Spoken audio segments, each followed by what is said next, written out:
Shalom saudaraku yang dikasihi oleh Tuhan Yesus Kristus.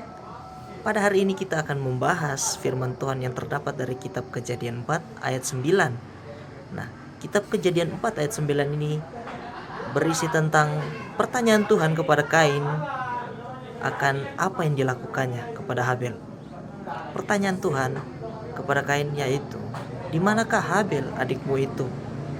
Nah, kita tahu bahwa Tuhan itu adalah Allah yang Maha Kuasa dan Allah yang Maha Tahu. Dan ketika kita mengatakan Allah yang Maha Tahu, berarti Dia mengetahui segala sesuatu yang ada di bumi ini. Bahkan dari bagian terdalam dari kita sendiri, Dia tahu. Isi hati kita sendiri Dia tahu. Tetapi kenapa dalam kitab ini, Kejadian 4 ayat 9, Allah bertanya seperti itu? Di manakah Habel adikmu itu?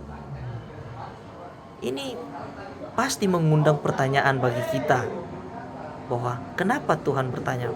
Tuhan kan tahu. Kenapa Tuhan bertanya? Jawabannya cuma satu. Tuhan ingin ada persekutuan dalam keluarga kita. Tuhan ingin ada persekutuan. Dan sekali lagi saya bilang, Tuhan ingin ada persekutuan. Tuhan ingin agar kita saling memperhatikan keluarga kita satu sama yang lain.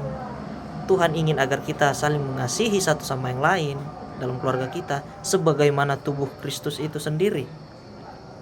Tidak peduli bahwa keluarga kita mencaci maki kita, tidak peduli bahwa keluarga kita membiarkan kita dan membenci kita. Kita harus mengasihi mereka. Kita harus memperhatikan mereka. Karena kenapa?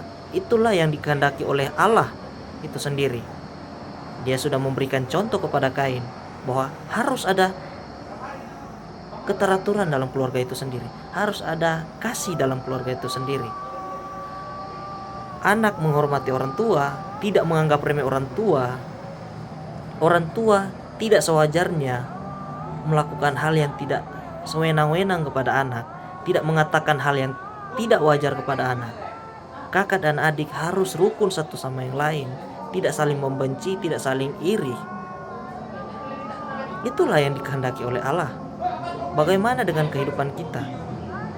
Kiranya kita tidak seperti Kain yang tidak memperdulikan Habel adiknya sendiri dan malah membunuhnya. Dan ketika ditanya oleh Tuhan, dia mengatakan bahwa apakah aku penjaga adikku? Ini bukti bahwa keberdosaan manusia. Ini bukti bahwa Kain tidak peduli sama sekali dengan keluarganya. Dia hanya peduli tentang egonya sendiri. Maka daripada itu, pada hari ini saya mengundang untuk kita semua agar kita membuang jauh-jauh ego kita dan memperhatikan keluarga kita, mengasihi keluarga kita, agar tubuh Kristus itu terpancar dalam keluarga kita, agar kasih Kristus itu ada dalam keluarga. Kiranya perenungan ini bisa memberkati kita dan bisa menjadi pelajaran bagi kita untuk saling menghargai keluarga kita sendiri. Tuhan Yesus memberkati. Shalom.